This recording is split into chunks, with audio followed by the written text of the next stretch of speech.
이제 하나님 말씀 받도록 하겠습니다. 하나님 말씀 받겠습니다. 요한복음 15장 9절부터 17절까지입니다. 요한복음 15장 9절부터 17절까지 한 절씩 교독해 나가도록 합니다. 제가 먼저 하나님 말씀 읽겠습니다. 아버지께서 나를 사랑하신 것 같이 나도 너희를 사랑하였으니 나의 사랑 안에 거하라.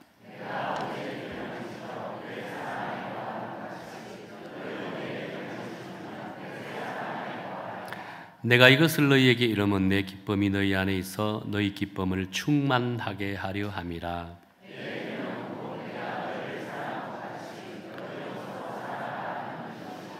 사람이 친구를 위하여 자기 목숨을 버리면 이보다 더 큰 사랑이 없나니.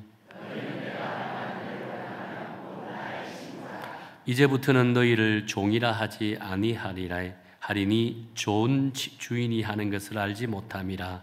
너희를 친구라 하였노니 내가 내 아버지께 들은 것을 다 너희에게 알게 하였음이라.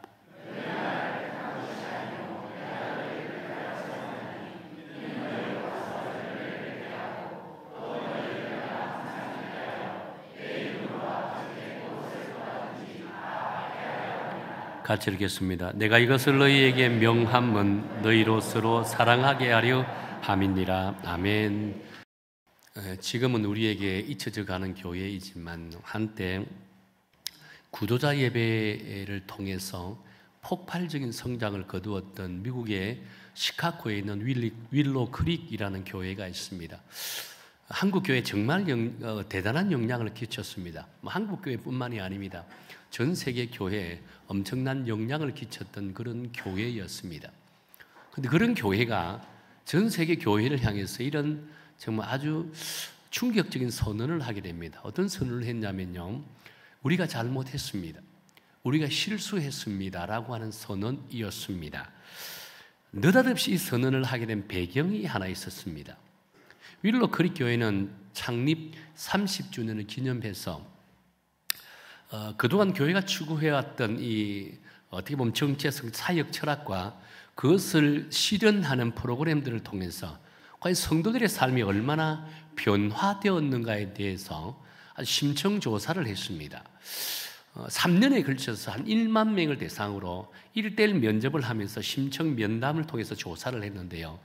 그 질문지가 어떤 내용이었냐면, 당신은 하나님과 이웃을 정말 사랑합니까? 라고 하는 질문과, 당신에게서 이 내적 성숙이 있었습니까? 라고 하는 질문과, 당신의 믿음 생활이 행복합니까? 라고 하는 이 세 가지 질문이었다고 합니다.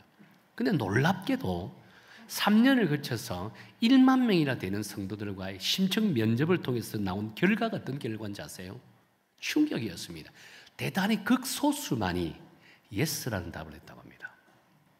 대다수는 자기가 지금 어떤 믿음의 상태인지, 하나님의 사랑이 무엇이고 이웃을 사랑한다는 것이 무엇인지, 내적 성숙은 과연 어떤 것인지를 전혀 알지 못하고 믿음 생활을 하더라는 겁니다. 그러니까 교회는 충격을 받았습니다. 이 조사 보고서를 받았던 교회는 이렇게 선언했습니다. 교회가 숫자적으로 늘리는 데는 성공하였지만 예수 그리스도의 참된 제자로 만드는 데는 실패했습니다. 잘못했습니다. 실수했습니다. 라고 선언을 했다고 합니다. 그러면서 교회는 본질로 돌아가자라고 하는 그림을 그리게 되었다라고 이렇게 말을 했습니다. 그 교회는 구도자 예배라는 것을 통해서 전 세계 교회로부터 엄청난 관심을 받았던 그런 교회입니다. 한국의 유수한 교회는 그 교회를 직접 방문해서 어떤 경우는 일주일, 어떤 경우는 한 달 동안 머무르면서 그 교회를 배우려고 노력을 했습니다. 또 큰 교회도 대형 교회들은 그 목사님을 불러서 강의를 하고 집회도 하기도 했습니다. 한국 교회는 그 교회를 닮으려고 무단히 노력했다는 겁니다. 그런데 그 교회가 잘못했습니다, 실수했습니다고 했다는 겁니다.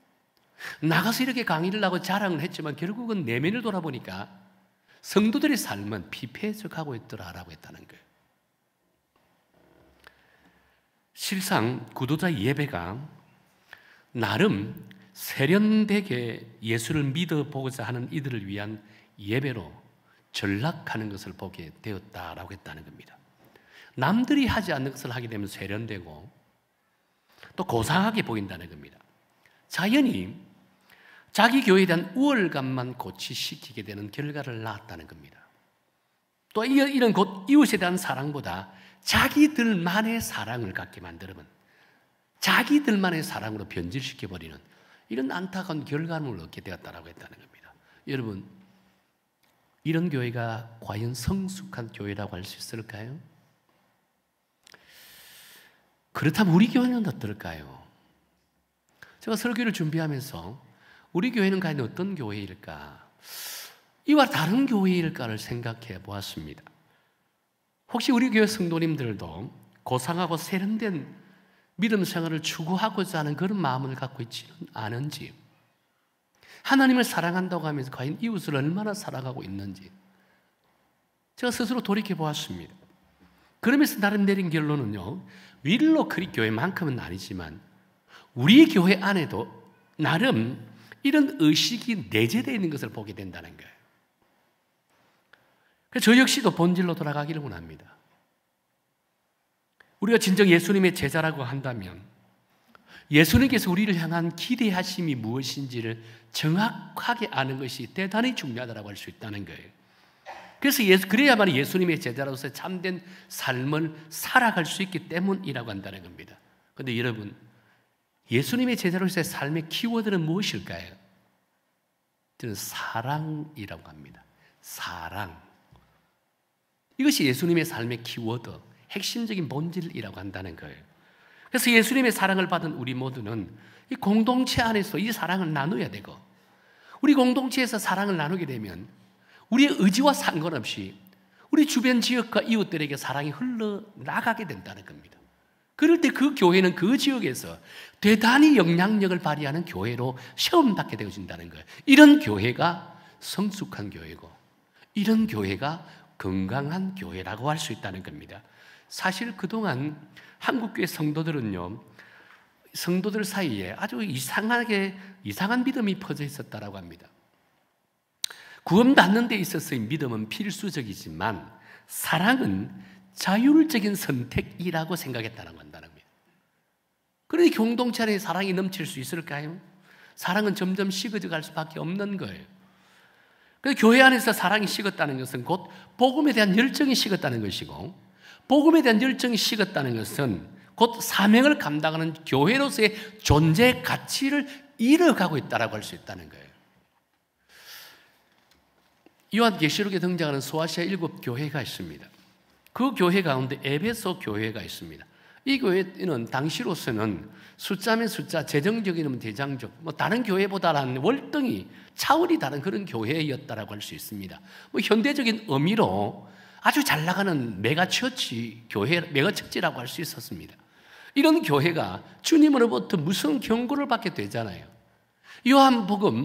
요한계시록 2장 5절 말씀에 보면 내가 내게 가서 내 촛대를 그 자리에서 옮겨버리겠다라고 이렇게 말씀하셨습니다. 여러분, 왜 주님께서 이런 말씀을 하셨을까요? 그것은 바로 앞절에서 그 이유를 정확하게 밝히고 있잖아요. 뭐라고 말씀하셨습니까? 4절에 보면, 우리 화면을 보고 우리 한번 읽어볼까요? 시작. 그러나 너를 책망할 것이 있나니 너의 처음 사랑을 버렸느니라 라고 했습니다. 다시 말해 주님이 주신 사랑을 잃어버렸다라고 말씀하고 있는 거예요. 사실 에베소 교회는요, 칭찬받을 일들이 너무나 많았습니다. 2절부터 3절까지 그 칭찬받을 수 있는 내용을 열거하고 있잖아요. 우리 한번 읽어볼까요? 우리 한번 읽겠습니다. 시작.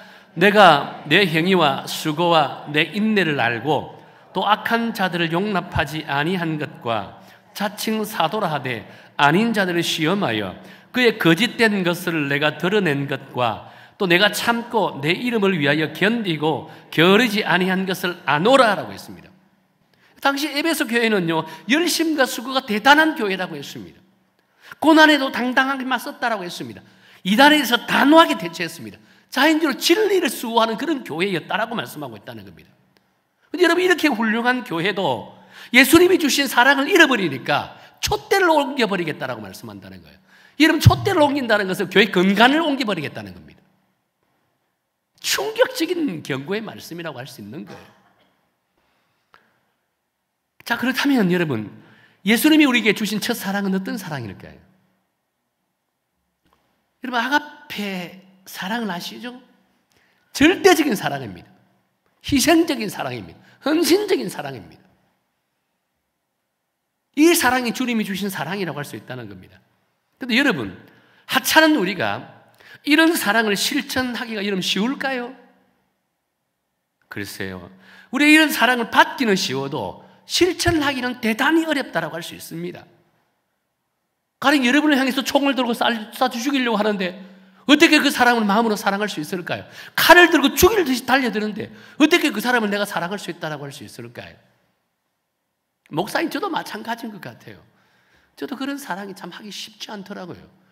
제가 목회를 하면서 여러 번 정말 안타깝고 충격적인 이런 이 일들을 경험했습니다. 제 스스로가. 너무나도 아픈 마음들, 상처를 경험해봤다는 겁니다. 그럴 때 과연 그런 사랑을 할 수 있을까? 글쎄요. 한 가지 예를 든다면 제가 이미 목회할 때입니다. 참으로 어처구니 없는 오해를 받은 적이 있었습니다. 한 번은 제가 섬기는 교회에 두 가정이 등록을 했습니다.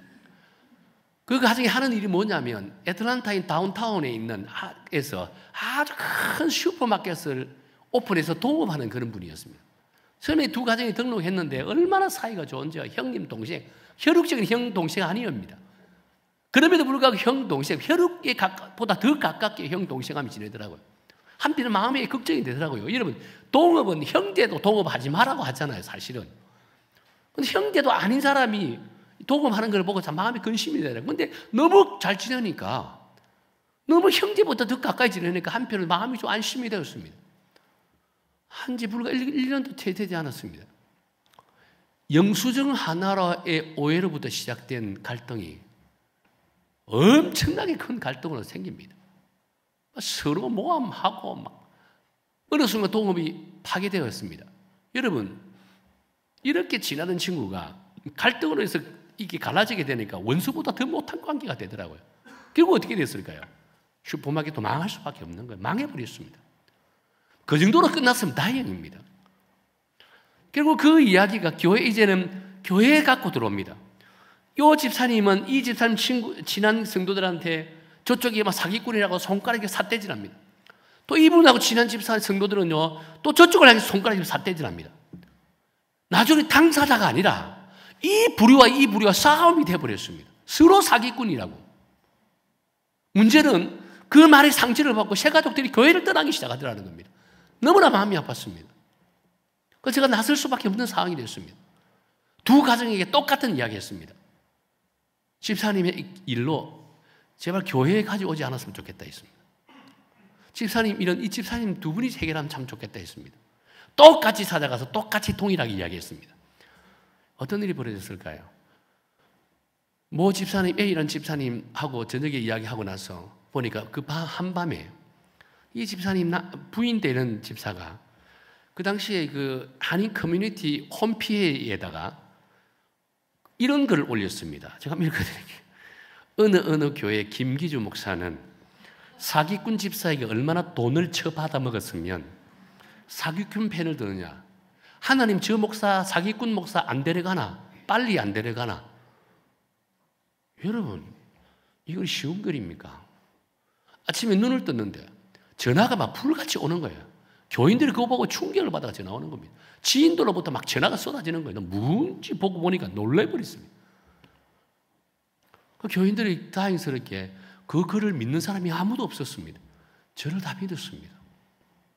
그 교인들이 나서서 이런 명예훼손 걸어야 된다고 합니다. 왜? 미국은 소송의 나라입니다. 명예훼손 걸려고 준비도 막 했습니다. 사실 저도 정말 소송이라도 걸었어요. 억울함을 풀고 그 집사에게 대가를 치르고 싶은 그런 마음이 왜 없겠습니까? 그런데 여러분, 막상 성도님들이 변호사를 만나고 상담을 하는 그런 모습을 보고 제 마음이 너무 아팠습니다. 하나님 앞에 기도했습니다. 그런데 기도하는데 하나님께서 저에게 이런 음성을 들려주는 거예요. 김 목사야, 너는 그 집사를 얼마나 사랑하니? 내가 너를 사랑한 것만큼 너도 사랑하니? 라고 하는 겁니다. 그래서 화가 난 저는요, 이 목사님 사랑합니다. 하나님 사랑합니다. 하나님만큼은 아니지만 그대로 최선을 다해 사랑했습니다. 그래서 하나님 주신 말씀이, 그렇다면 너가 지금 당장 그 집사 찾아가서 사랑한다고 고백해라. 여러분, 이게 가능합니까? 전 애틀란타 한인사에 김기준 목사는 사기꾼 목사라고 이렇게 했는데 제가 어떻게 그 집사 찾아가서 집사님을 사랑합니다 라고 할 수 있을까요? 저 못합니다. 죽일 듯이 달리던 사람한테 어떻게 찾아가서 집사님을 사랑합니다 라고 이야기할 수 있을까요? 도저히 못하겠더라고요.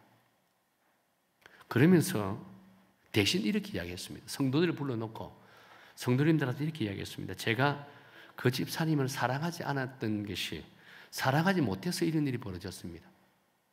모든 것 듣겠습니다 라고 했습니다. 제가 안고 가겠습니다 라고 했습니다. 그리고 나니까 며칠 있다가 남편이 찾아옵니다. 저한테 엎드려서 정중하게 사과를 했습니다.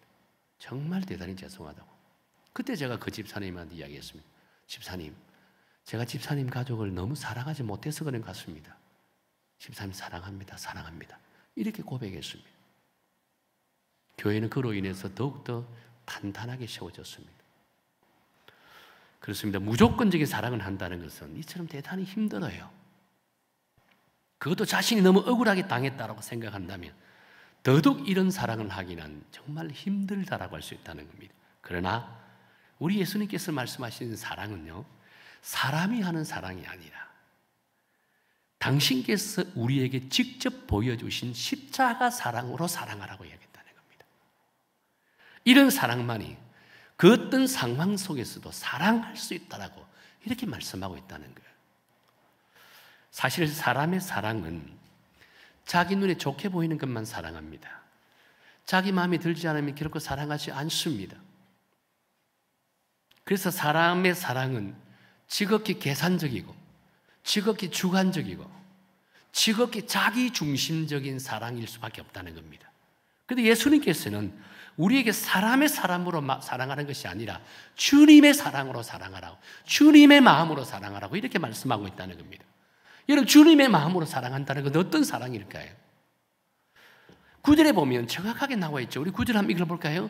9절 읽겠습니다. 시작.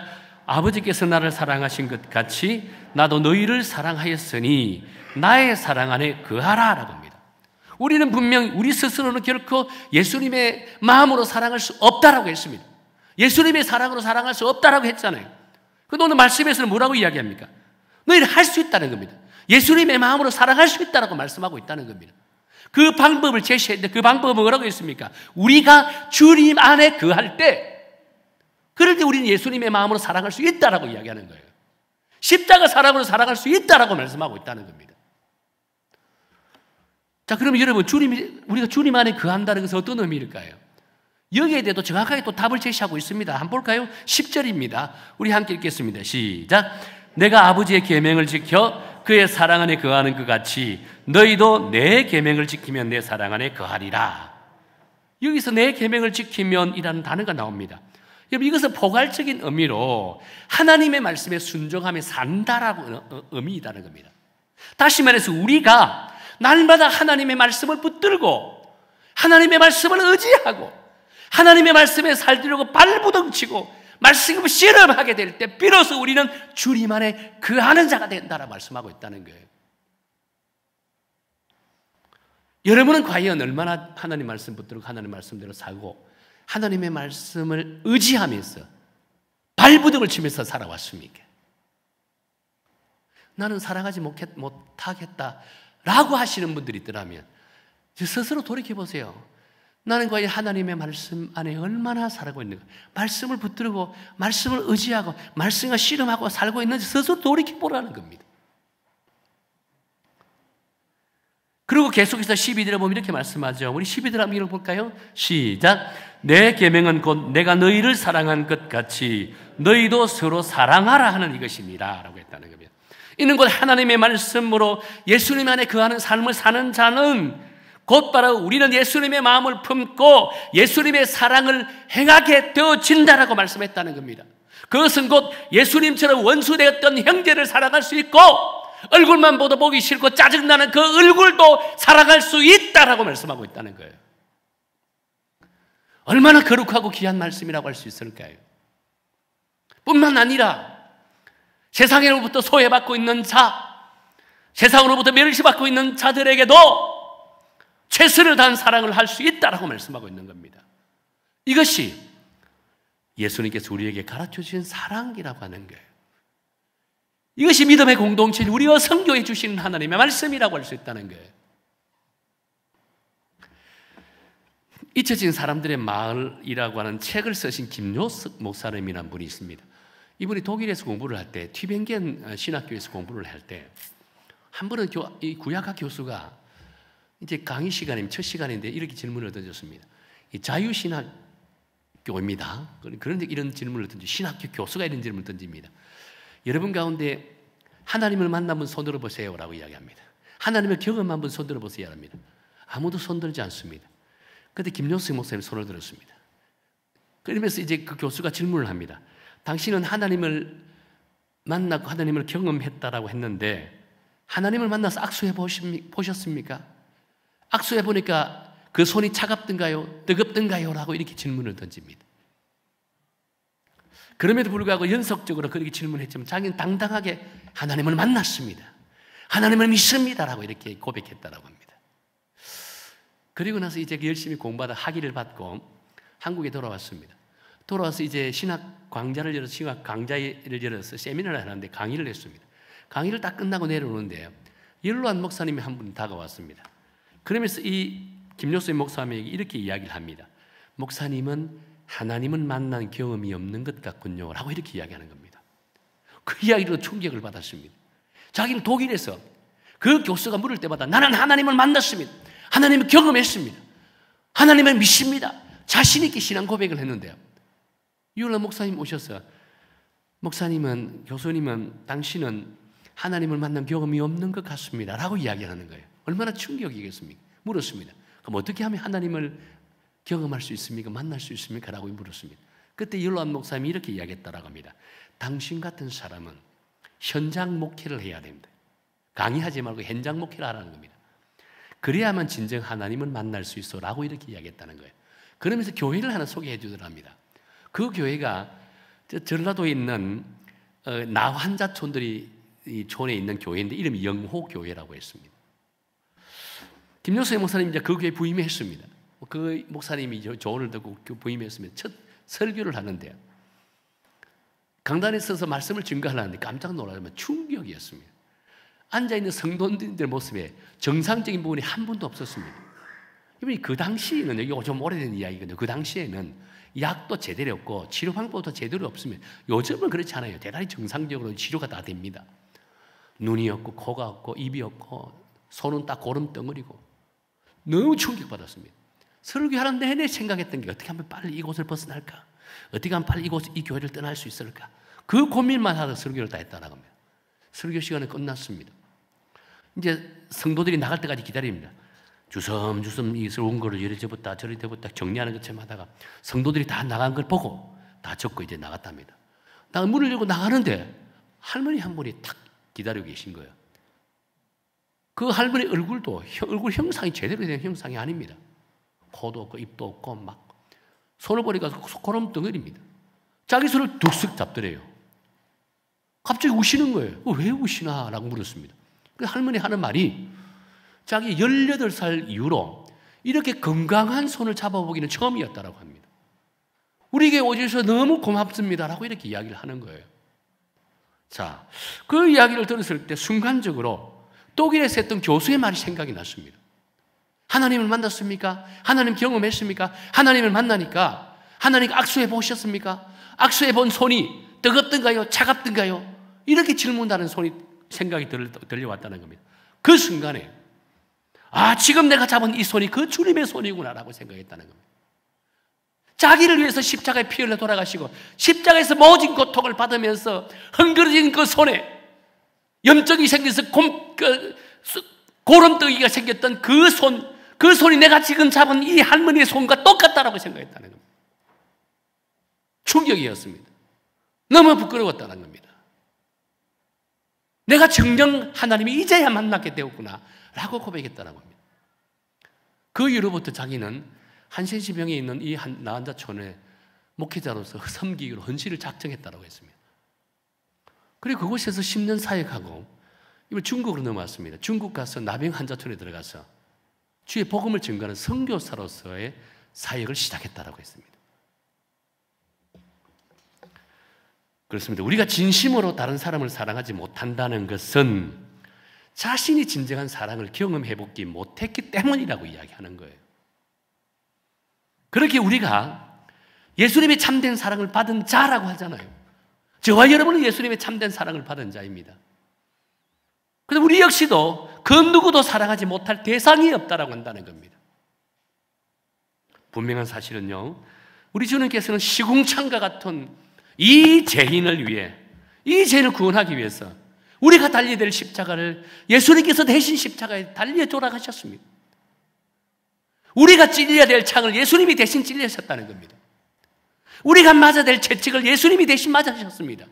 우리가 받아야 할 멸시와 천대를 예수님이 대신 멸시와 천대를 받으셨다고 한다는 겁니다. 이런 고통을 안고 죽으신 예수님의 사랑이야말로 세상의 그 어떤 사랑보다 위대한 사랑이고 놀라운 사랑이라고 할 수 있다는 거예요. 저와 여러분은 이런 사랑을 받은 자입니다. 이런 사랑을 경험한 자라고 할 수 있다는 거예요. 이것은 영원히 변할 수 없는 진리입니다. 이런 사랑을 받은 저와 여러분, 우리 이 세상에서요 가장 행복한 자라고 말씀하고 있다는 거예요. 이보다 더 행복이 어디 있나라고 말씀했다는 거예요. 오늘 그 본문에 한번 보세요. 11절에 보면 이렇게 말씀하죠. 우리 11절 한번 읽어볼까요?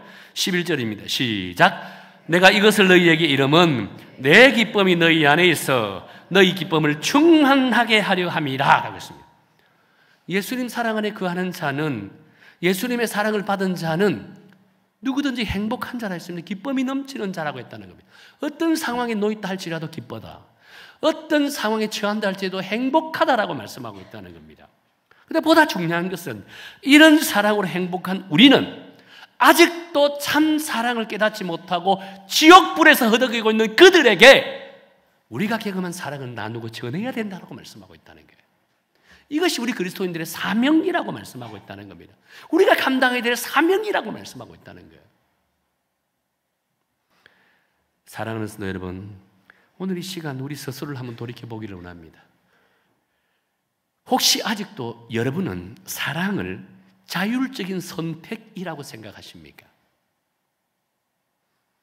아니면 아직도 회복되지 않는 어설픈 관계 때문에 사랑을 저울질하고 있습니까? 이런 분들은 하나님을 시험하는 분들입니다. 십자가에 죽기까지 우리를 사랑하신 그분의 사랑, 가슴에 다시 한 번 더 되새겨 보기를 원합니다. 그래서 우리 모두가 주 안에서 하나가 되고 여러분의 가정이 사랑이 넘치고 우리로 말미암아 우리 믿음의 공동체가 사랑이 풍성한 그런 교회가 되기를 축원합니다.